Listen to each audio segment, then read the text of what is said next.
Are you ready for a show that talks sports from the fans' point of view? We've seen Michael Jordan score 37 points a game in his era. How many could he score in today's NBA?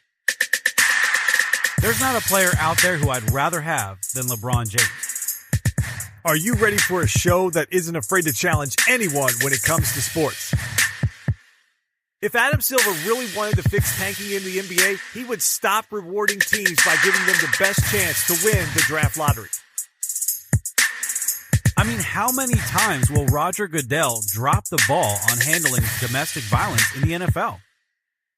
Look, athletes have every right to talk politics, but if the fans stop tuning in, that's their right. Then you're ready for Talk Back, a podcast where two fans debate the media narrative and discuss the world of sports as we see it. Welcome to the show.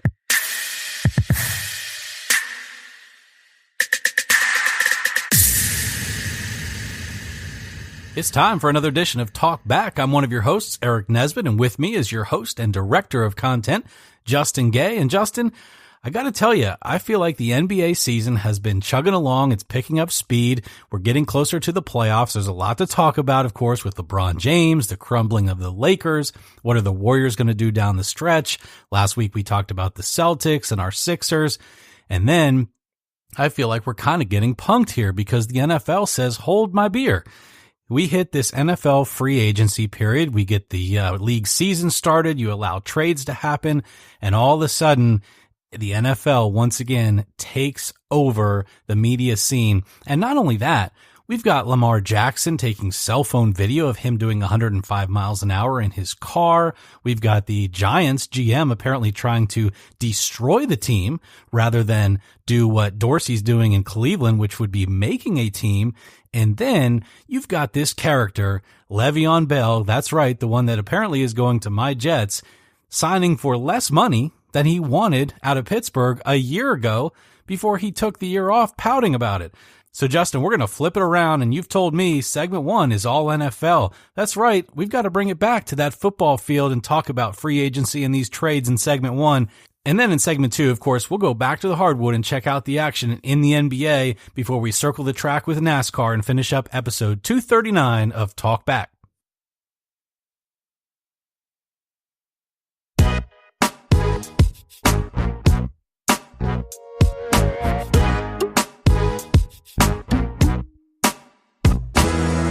Well, Eric, as we open up the show, it's always fun when I sit down and I write up the show notes and then something major happens and basically derails everything I just spent time doing. And we actually thought that that could be the case this week. You had texted me earlier, I think over the weekend, and you said, hey, I got a couple days that I can record what works best for you this week. And I said, hey, let's push it to Wednesday. Let's make sure we get through all the NFL free agency because there could be some big stories that we don't want to record and then have to come back and have missed something. Well, thank goodness we are recording this on Wednesday night because it all went down late Tuesday evening as it was announced that Odell Beckham Jr. was traded. And the actual initial tweet actually said Odell Beckham traded to the Browns. This is not a joke.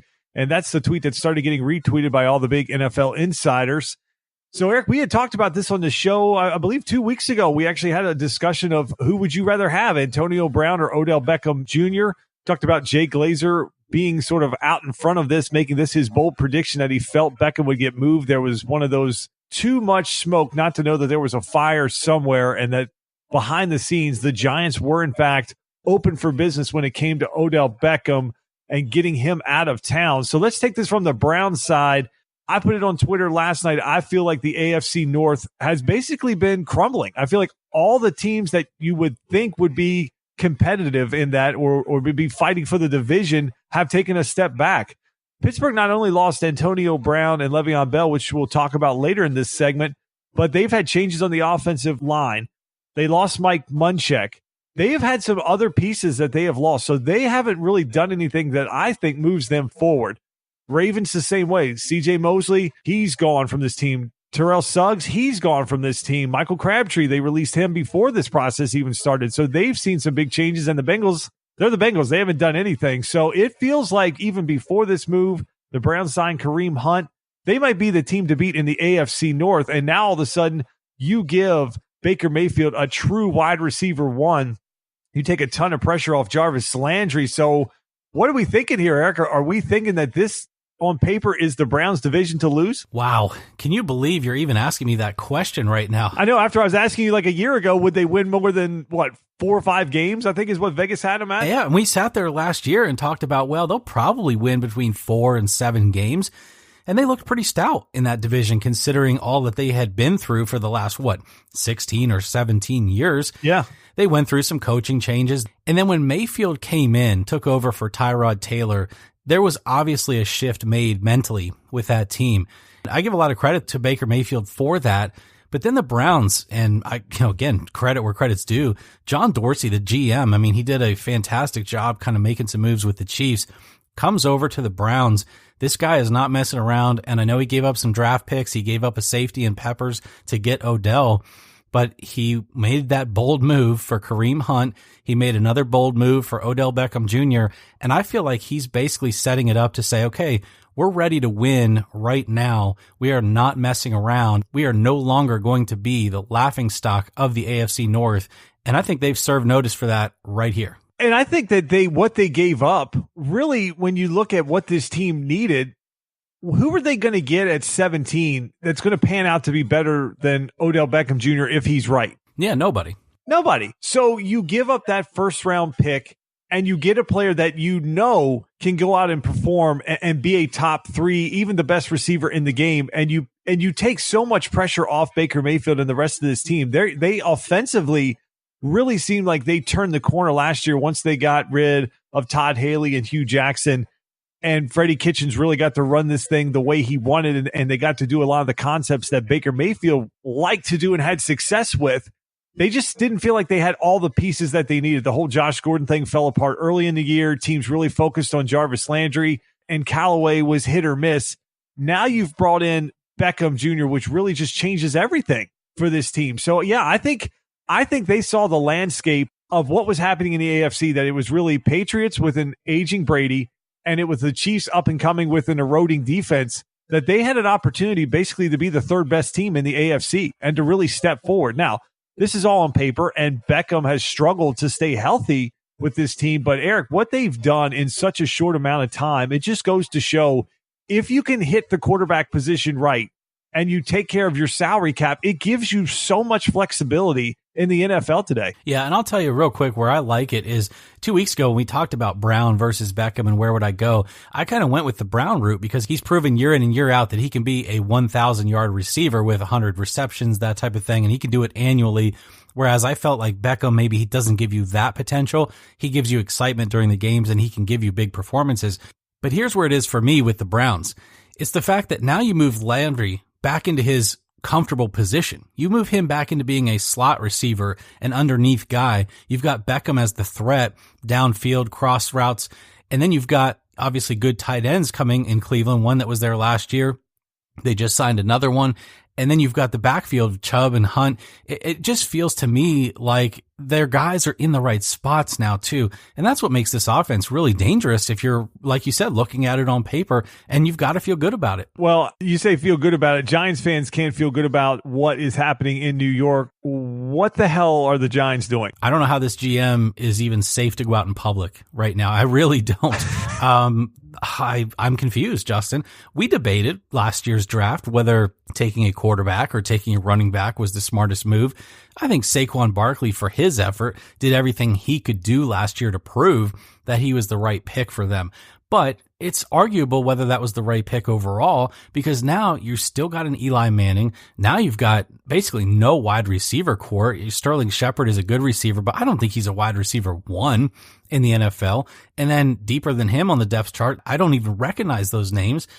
So where are you going? What is the direction you're taking on this team? I don't get it. I don't get it at all. And I know there's a lot of New York fans that are, just look at Twitter. I mean, they are furious. I don't understand why they signed Beckham last year to this mammoth contract, and they designed it in a manner that left all this dead cap money if they did, in fact, want to trade him. And, of course, the tweet that went out was Gettleman saying we didn't sign him to trade him. And then 1 year later, you've done that exact thing. Like, why would you come out and say that if you didn't have envision at some point down the road that you might have to move him. Yeah. So I don't know what the Giants are doing either. Here's what I think happened. I'll throw this at you and you can tell me what you think. I think Gettleman sat back. They didn't really want to move Beckham, but it was like, if you want to come get him and you kind of knock our socks off, we'll listen. And I don't think they heard anything they liked.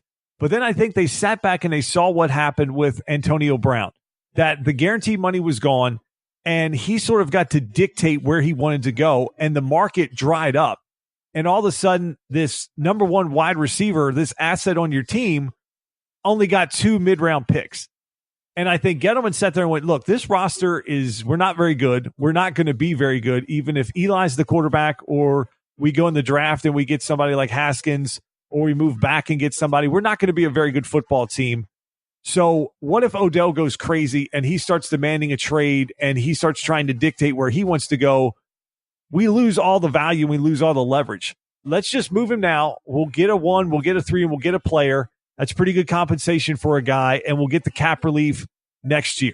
I'm not saying if it's right or wrong, but I feel like in his mind, Eric, I feel like the Antonio Brown situation impacted his line of thinking because I just don't see why you just come out, you sign him, and then automatically you move him. I feel like they were trying to get ahead of like, oh, God, what's going to happen next year when he goes nuts and demands a trade and everything's falling apart here, and then we can only get maybe a 2 and a 6 or something like that for a guy that 1 year ago we could have actually gotten a first-round pick, get a quarterback, maybe get a wide receiver, and start trying to rebuild it quicker. Yeah, I mean, that's an interesting take. I hadn't really thought of it that way. I don't think it's unreasonable to think it that way because, you know, we've talked about in the NBA too with these guys starting to demand trades and just the leverage points between the players and the ownership has shifted. Yeah. And I mean, you might be onto something there. It's just scary, though, to think that a player in the first year out of a 5-year deal that he had re-signed last year could be potentially putting a team and a GM in a position where they're scared to keep the guy. To me, that's a little bit crazy. That's a little bit over the top as far as leverage in the player's favor. I mean, how would you be a good GM or control a good team roster if you're always afraid of your top 2 or 3 guys threatening to leave at some point? But you're right. Antonio Brown and the fact that he was rewarded basically for his asinine behavior from the Raiders by going over there, getting a new city, getting a new team. He's got Derek Carr, he's got other pieces, and he gets a raise. I hate that so much. Yeah, it sets a horrible precedent in the league. It's almost like if you're a parent and you're like, okay, you know, you've had a good day. Let's go on Amazon and we'll buy you something. And then your kid throws a complete hissy fit. And next thing you know, you're on a plane heading to Disney World. Like you're rewarding out of control behavior from someone that just looks like they're losing their mind. And of course, Oakland's the team that takes him.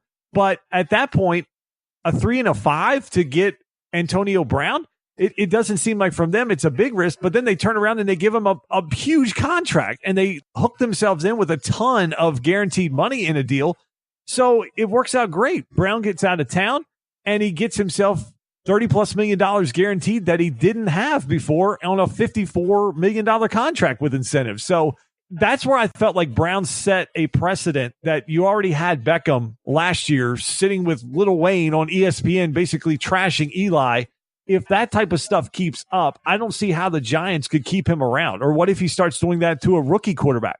What if he starts getting mad that Saquon's getting more love than him and he starts doing it and causing all these distractions on the team? And now all of a sudden there's no market.